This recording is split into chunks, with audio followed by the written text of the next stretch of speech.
बिस्मिल्लाहिर्रहमानिर्रहीम। अस्सलाम वालेकुम। इस वीडियो में हम किताब अहयाउल उलूम जिल्द नंबर 2 यानी बुक नंबर 2 को आगे कंटिन्यू करेंगे। उससे पहले अगर आपने सब्सक्राइब नहीं किया तो सब्सक्राइब कर लें और बेल आइकन प्रेस कर दें। तो शुरू करते हैं। चौथा दर्जा। चौथा दर्जा ये है कि उस माल का हलाल होना मुतहक्किक ना हो और ना उसे फुकरा में तकसीम करे बल्कि अपने पास बाकी रखे, लेकिन लेता ऐसे बादशाह से है जिसका अक्सर माल हलाल होता है। खुलफाए राशिदीन रज़ी अल्लाह तआला अन्हुम के बाद सहाबा किराम और ताबईन उज़्ज़ाम रिज़वानुल्लाह तआला अलैहिम अजमईन के ज़माने में खुलफा ऐसे ही थे कि उनका अक्सर माल हराम नहीं होता था। खलीफा चहारम अमीरुल मोमिनीन हज़रत सैयदना अली अल मुर्तज़ा करमल्लाहु तआला वजहहु का फरमान इसी पर दलालत करता है कि बादशाह जो माल लेते हैं उनमें अक्सर हलाल होता है।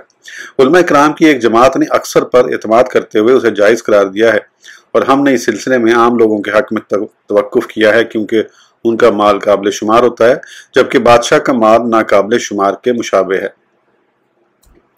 ये बात बैद नहीं है कि गालिब गुमान पर एतमाद करते हुए किसी मुज्तहिद का इज्तिहाद उस माल को लेने के जवाज़ की तरफ ले जाए जिसके हराम होने का उसे इल्म ना हो, और हमने मना उसी वक्त किया है जब अक्सर माल हराम हो।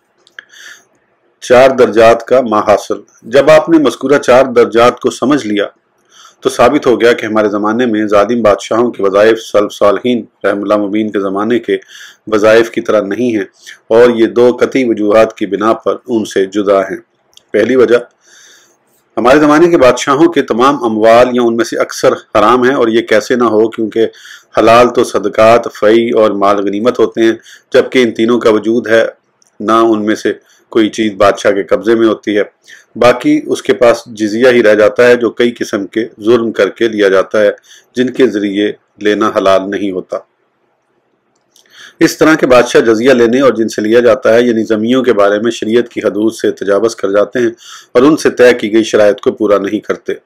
फिर अगर उस जजिया की निस्बत उस खराज की तरफ की जाए जो मुसलमानों पर मुसल्लत किए जाते हैं या जबरन लेते हैं या रिश्वत और जुल्म की मुख्तलिफ इकसाम के ज़रिए हासिल होते हैं, तो ये जजिया उनका अशर यानी थोड़ा सा हिस्सा भी नहीं बनता। दूसरी वजह, पहले ज़माने में जालिम बादशाह ज़माना खुलफाए राशिदीन रज़ियल्लाहु अन्हुम से करीब होने की वजह से अपने जुल्म से आगाह थे, और वो हज़रात सहाबा किराम व ताबईन उज़्ज़ाम के दिलों को अपनी तरफ माइल करने का शौक़ रखते थे और इस बात के खरीज थे कि उनके इनामात व तखाइफ उनकी बारगाह में शर्फ कबूलियत पाएँ, और बिन मांगे और ज़िल्लत व रुसवाई बर्दाश्त किए बगैर खुद ही उनके पास भेज दिया करते थे, बल्कि कबूल करने पर उनके एहसानमंद होते और उसे गनीमत समझते हुए खुशी का इजहार करते। दूसरी तरफ हज़रात सहाबा किराम व ताबईन उज़्ज़ाम रिज़वानुल्लाह अलैहिम का तरीका ये था कि उनसे माल ले लिया करते और मुस्तहिक़ लोगों में तकसीम फरमा देते, और बादशाहों की अगराज की तकमील में उनकी अताअत नहीं करते थे, ना उनकी मजालिस में जाते और ना ही उनकी जमात में कसरत का बाइस बनते थे। उन्हें तो उनका दुनिया में रहना भी पसंद नहीं था, हत्ता कि वो उन जालिम बादशाहों के खिलाफ दुआएं करते थे। वो उनकी मजम्मत करते और उनमें पाई जाने वाली बुराइयों को बुरा समझते। उन्हें इस बात का डर नहीं था कि जितनी दुनिया यानी मालो दौलत उन्होंने बादशाहों से हासिल की है उतना ही अपना दीन गंवा बैठेंगे, और ना ही बादशाहों का कुछ खौफ था। शाही अतियात किसे मिलते हैं, मगर आज के दौर में बादशाह उसी को अतियात देते हैं जिससे खिदमत लेने की लालच हो और जिसकी वजह से उसकी जमात में इजाफा हो, जो उसके मकासद को पूरा करने में मदद करे और उसकी मजालिस की रौनक बने, और हमेशा उसके लिए दुआ करे और उसकी मौजूदगी व अदम मौजूदगी में उसकी तारीफ़ करे, और अगर वह सवाल की जिल्लत न उठाए, उसकी खिदमत न लगे, उसकी तारीफ़ न करे और उसके लिए दुआ न करे, बवक्त इस्तानत उसकी अगराज को पूरा न करे, उसकी मजलिस में कसरत और इजाफे का बायस न बने, दुश्मनों के खिलाफ उसकी मदद करके उसके साथ मोहब्बत का इजहार न करे और उसके जुल्म, फसादात और बुरे आमाल को न छुपाए, तो उसे एक दिरहम भी इनाम में नहीं दिया जाएगा, अगरचे वो हज़रत सैयदना इमाम शाफ़ी रहमतुल्लाह जैसी फजीलत ही क्यों ना रखता हो। लिहाजा इस ज़माने में मज़कूरा वजूहात की बिना पर सलातीन व बादशाहों से हलाल माल लेना भी जायज़ नहीं, क्योंकि ये उन अमूर की तरफ ले जाएगा। बस वो माल जो हराम है या मशकूक है उसका लेना तो बतरीक उला हराम होगा। तो जिसने उनका माल लेने पर जुरत की और ख़ुद को हज़रात सहाबा किराम व ताबईन उज़्ज़ाम के मुशाबे किया, तो समझ लो कि उसने फरिश्तों को लोहारों पर क़यास किया। अलगर्ज आज के हुक्मरानों से माल लेने की सूरत में उनकी मजालिस में जाना पड़ेगा, उनकी अगराज की रियायत करनी पड़ेगी, उनके कारिंदों की खिदमत करना होगी, उनसे जिल्लत और रसवाई उठाना पड़ेगी, उनकी सना में रतबुल लिसान होना पड़ेगा और उनके दरवाज़ों पर चक्कर लगाना पड़ेंगे। और ये तमाम गुनाह के काम हैं जिसे हम अगले बाब में बयान करेंगे। शाही अतिया किसके लिए जायज़? मज़कूरा गुफ्तगू से वाज़ेह हो गया कि शाही अमवाल के हसूल के ज़राए क्या हैं और उनमें कौन से हलाल हैं और कौन से हराम। हाँ, अगर फ़र्ज़ किया जाए कि किसी शख्स को घर बैठे अपने मुस्तहिक होने की मिकदार हलाल माल मिल जाए और उसे ना तो बादशाह के किसी आमिल के पास जाने और उसकी खिदमत करने की हाजत पड़े और ना उनकी तारीफ़ और खुशामद करना पड़े और ना ही उनकी अगराज में मुवाफ़क़त करना पड़े, तो उसके लिए वो माल लेना जायज़ है, मगर ये भी कुछ बातों की वजह से मकरूह व नापसंदीदा है जिन्हें अनकरीब हम अगले बाब में बयान करेंगे। दूसरी बहस माल लेने की मिकदार और लेने वाले की कैफियत का बयान। शाही अतिया किस माल से दिया जाएगा? चाहिए कि हम इन अमवाल के बारे में गुफ्तगू करें जो लोगों के मसाले के लिए होते हैं, जैसा कि माल फ़ई के 4 खम्स यानी 5 में से 4 हिस्से, और ऐसा माल मिरास जिसका कोई मालिक ना हो, क्योंकि जो माल उसके अलावा है उसके मुस्तहिक अफराद मुतय्यन होते हैं, जबकि वो माल वक्फ का हो या सदकात वाजबा का या फ़ई व गनीमत का। 5वां हिस्सा अलबत्ता जो माल बादशाह की मिल्क में होते हैं, जैसे उसने ज़मीन को काबिल ज़राअत बनाया या ख़रीद कर लिया हो, तो उसे इख्तियार है कि उसमें से जिसे चाहे और जितना चाहे दे। अलगर्ज़ हमारी गुफ्तगू उन अमवाल के बारे में है जो किसी की मिल्क नहीं है या जो लोगों के मसाले के लिए हैं, क्योंकि उन्हें सिर्फ वहाँ खर्च कर सकते हैं जहाँ तमाम मुसलमानों का फ़ायदा हो या कोई ऐसा ज़रूरतमंद हो जो कमा ना सकता हो। जहाँ तक गनी को माल देने का ताल्लुक है जिसमें कोई फ़ायदा ना हो, तो बैतुल माल का माल उस पर खर्च करना जायज़ नहीं, यही सही कौल है। अगरचे उलमा इकराम ने इसमें इख्तलाफ किया है और खलीफा दोम अमीरुल मोमिनीन हज़रत सैयदना उमर फारूक आज़म रज़ियल्लाहु अन्हु के फरमान में इस बात पर दलालत पाई जाती है कि मुसलमान होने और मुसलमानों की जमात में इजाफे का बाइस बनने की वजह से बैतुल माल में हर मुसलमान का हक है, मगर उसके बावजूद आप रज़ियल्लाहु ताला अन्हु तमाम मुसलमानों में माल तकसीम नहीं फरमाते थे, बल्कि मखसूस सिफ़ात के हामिल अफराद में तकसीम फरमाते थे। शाही अतियात व वज़ाइफ के मुस्तहिक अफराद हर वो शख्स जो ऐसा काम सर अंजाम देता है जिससे तमाम मुसलमानों को फ़ायदा होता है, अगर वो कमाने में मशगूल हो जाए तो वो काम मुअत्तिल हो जाने की वजह से लोग अमूमी फ़ायदे से महरूम हो जाएं, तो उसे बक़द्र किफ़ायत बैतुल माल में से दिया जा सकता है। तमाम उलमा इकराम इस हुक्म में दाखिल हैं, यानी ऐसे अलूम जो दीन के फ़ायदे से ताल्लुक़ रखते हों, मसलन इल्म, फ़िक़्ह, हदीस, तफसीर और क़िराअत वगैरह, यहाँ तक कि उसमें मौल्लिम और मौज़िन भी दाखिल हैं, और इन अलूम को सीखने वाले तलबा भी उसमें दाखिल हो जाएंगे, क्योंकि अगर उनकी ज़रूरतों को पूरा न किया जाए तो वो इल्म हासिल ना कर सकेंगे। नीज़ इसमें मजदूर और वो लोग भी शामिल हैं जिनके काम से दुनियावी फ़वाइद वाबस्ता हैं, और वो सिपाही और फ़ौजी भी दाखिल हैं जो तलवारों के ज़रिए दुश्मनों, बागियों और इस्लाम दुश्मन अनासिर से अपने मुल्क की हिफाजत करते हैं। नीज़ इसमें कातिब, हिसाबदान, वकला और हर वो शख्स शामिल है जिसकी ज़रूरत खराज के हिसाब किताब में होती है, यानी वो जो हलाल माल के हिसाब किताब पर मामूर हैं, ना कि हराम पर, क्योंकि ये माल मसाले के लिए है, ख्वाह उसका ताल्लुक दीन से हो या दुनिया से। उलमा कराम दीन की हिफाजत का ज़रिया हैं, जबकि सिपाही दुनिया की हिफाजत का ज़रिया हैं, और दीन और मुल्क का बाहम गहरा ताल्लुक है, लिहाजा उनमें से कोई दूसरे से बेनियाज नहीं हो सकता। इल्म तिब के साथ अगरचे कोई दीनी फ़ायदा मुंसलिक नहीं, लेकिन जिस्म की तंदुरुस्ती का ताल्लुक उसके साथ है, और दीन सेहत बदन के ताबे है, लिहाजा उस इल्म के हामिल के लिए और जो उसके कायम मुकाम हैं, जिनकी बदन और शहरों के फ़ायदे के लिए ज़रूरत पड़ती हो, उनके लिए बैतुल माल से वजीफ़ा लेना जायज़ है, ताकि वो मुसलमान जो बग़ैर उजरत के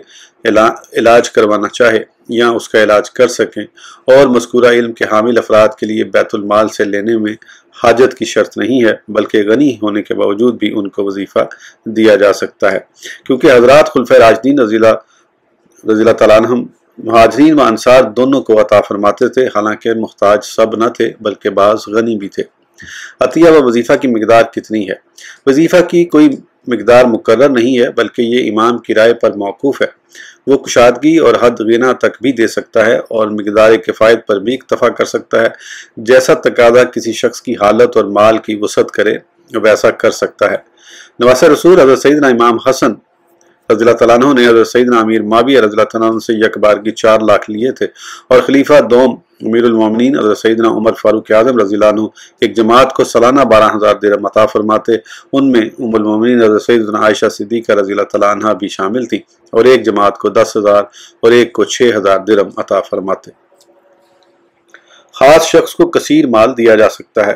بیت المال مذکورہ لوگوں کا حق ہے، لہذا انہی میں تقسیم کیا جائے گا یہاں تک کہ کچھ بھی باقی نہ رہے۔ اگر ان میں سے کسی ایک کو بالخصوص بہت سا مال دے دیا جائے تو اس میں بھی کوئی حرج نہیں۔ اسی طرح بادشاہ بھی اس مال سے مخصوص لوگوں مثلا علماء، سادات اور صالحین وغیرہ کو خلعت اور ہدیہ پیش کر سکتا ہے۔ اسلاف سے ایسا ہی منقور ہے، لیکن مصلحت کی طرف توجہ ضرور ہونی چاہیے۔ اور جب کسی عالم یا بہادر کو انعام دیا جاتا ہے تو اس میں دوسرے لوگوں کے لیے ترغیب اور ان جیسا بننے کا شوق پیدا ہوتا ہے۔ پس خلعت اور انعامات دینے میں بعض افراد کو خاص کرنے کا یہ فائدہ ہے، اور اس کا دار و مدار بادشاہ کی سوچ پر ہے۔ 2 محل نظر باتیں۔ ظالم حکمرانوں سے متعلق 2 باتیں محل نظر ہیں۔ نمبر 1، ظالم بادشاہ کو اس کی ولایت یعنی مسلمانوں کے امور سے روکنا ضروری ہے۔ وہ یا تو معزول ہوگا یا اسے معزول کرنا واجب ہوگا، پس اس کے قبضے سے لینا کیوں کر جائز ہوگا جبکہ وہ حقیقت میں بادشاہ نہیں ہے۔ وہ ظالم سلطان تمام مستحق افراد کو مال نہیں دیتا، تو انفرادی طور پر اس سے لینا کیسے جائز ہوگا؟ تو کیا اپنے حصے کی مقدار لینا جائز ہے یا بالکل جائز نہیں، یا بادشاہ جس کو دے وہ لے سکتا ہے؟ پہلی صورت کی تفصیل۔ پہلی صورت میں ہماری رائے یہ ہے کہ وہ حق لینے سے نہیں روکا جا سکتا، کیونکہ جس وقت ظالم و جاہل بادشاہ کو شان و شوکت حاصل ہو اور اسے اتارنا مشکل ہو اور اسے معزول کر کے دوسرا بادشاہ مقرر کرنے میں ناقابل برداشت فتنہ و فساد پھیلنے کا اندیشہ ہو، تو اسے اسی حالت پر چھوڑ دینا واجب ہے، اور اس کی اطاعت کرنا ایسے ہی واجب ہوتا ہے جیسے عمرہ کی اطاعت واجب ہوتی ہے، کیونکہ عمرہ کی اطاعت کرنے اور ان کے ساتھ تعاون نہ کرنے کی ممانعت میں بہت سے اوامر و نواہی وارد ہیں۔ ہمارا یہ خیال ہے کہ بنو عباس میں سے کوئی شخص اگر حکومت کی باغ دور سنبھال لے تو وہ منعقد ہو جائے گی، اور مختلف علاقوں کے جن بادشاہوں نے خلیفہ وقت کی بیعت کر لی ان میں انہی کی حکومت قائم ہے، اور ہم نے اپنی کتاب المستظہری میں وہ باتیں ذکر کر دی ہیں جو اس میں موجود مصلحت کی طرف اشارہ کرتی ہیں، اور ہماری یہ کتاب قاضی ابو طیب کی تالیف کشف الاسرار و حتک الاستار سے ماخوذ ہے، جو انہوں نے رفاوظ باطنیہ کے رد میں تحریر فرمائی ہے۔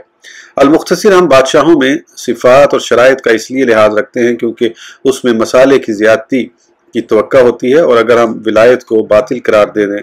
تو مصالح بالکل ختم ہو جائیں گے، تو نفع کی لالچ میں اصل مال کو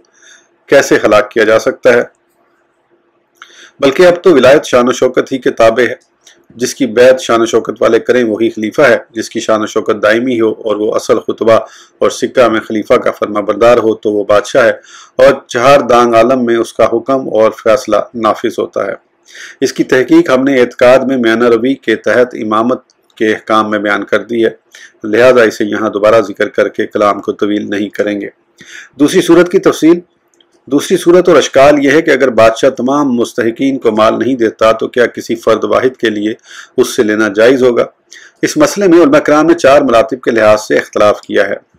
نمبر 1، بعض مبالغہ کرتے ہوئے کہتے ہیں وہ جتنا مال لیتا ہے تمام مسلمان اس میں شریک ہیں، اور وہ یہ نہیں جانتا کہ اس کا حصہ 1 دانک ہے یا 1 دانہ، لہذا تمام کو ترک کر دینا چاہیے۔ نمبر 2، بعض نے کہا وہ صرف 1 دن کا کھانا لے، کیونکہ وہ اپنی حاجت کی وجہ سے مسلمانوں پر اتنے ہی مال کا مستحق ہوا ہے۔ نمبر 3، بعض کا قول یہ ہے کہ وہ 1 سال کی خوراک لے سکتا ہے، کیونکہ ہر دن کی کفایت کے حساب سے لینا مشکل ہوتا ہے، نیز اس مال میں اس کا حق ہے تو وہ اپنا حق کیوں کر چھوڑے۔ نمبر 4، بعض حضرات فرماتے ہیں بادشاہ جو اسے دے وہ لے لے اور باقی لوگ مظلوم ٹھہریں گے۔ یہ جو چوتھا قول ہی قیاس ہے، کیونکہ یہ مال مسلمانوں کے درمیان مشترک نہیں ہے جیسا کہ غنیمت مجاہدین میں مشترک ہوتی ہے، اور نہ ہی یہ مال میراث ہے کہ ورثہ کے درمیان مشترک ہو، کیونکہ مال میراث ورثہ کی ملک ہو جاتا ہے، اور جہاں تک اس مال کا تعلق ہے تو اگر مستحق افراد مر جائیں تو میراث کی طرح اس مال کو ان کے وارثین میں تقسیم کرنا واجب نہیں، بلکہ یہ غیر معین مالی حق ہے جو قبضہ سے متعین ہو جاتا ہے،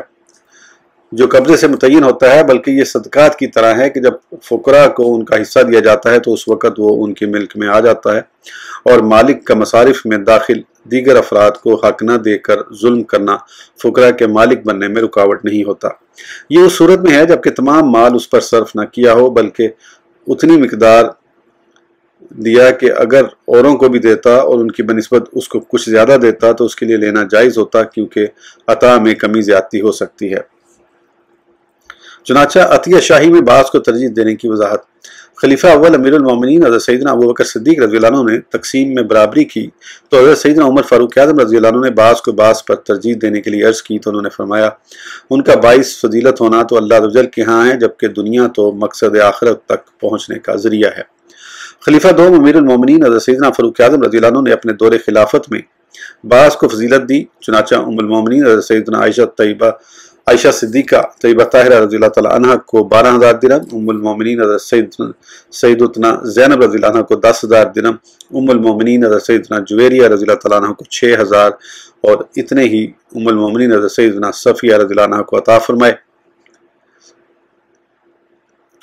یوں ہی آپ رضی اللہ تعالیٰ عنہ نے حضرت سیدنا علی المرتضیٰ کرم اللہ تعالیٰ وجہ الکریم کے لیے کچھ زمین مختص فرمائی اور امیر المومنین حضرت سیدنا عثمان غنی رضی اللہ عنہ نے حضرت سیدنا علی المرتضیٰ رضی اللہ عنہ کے لیے عراق کے 5 باغات خاص کر دیے۔ یہاں امیر المومنین نے ان کو ترجیح دی اور انہوں نے اسے قبول کر لیا اور انکار نہ فرمایا۔ یہ تمام باتیں جائز ہیں کیونکہ یہ مسئلہ محض اجتہاد میں ہے۔ اس ویڈیو تک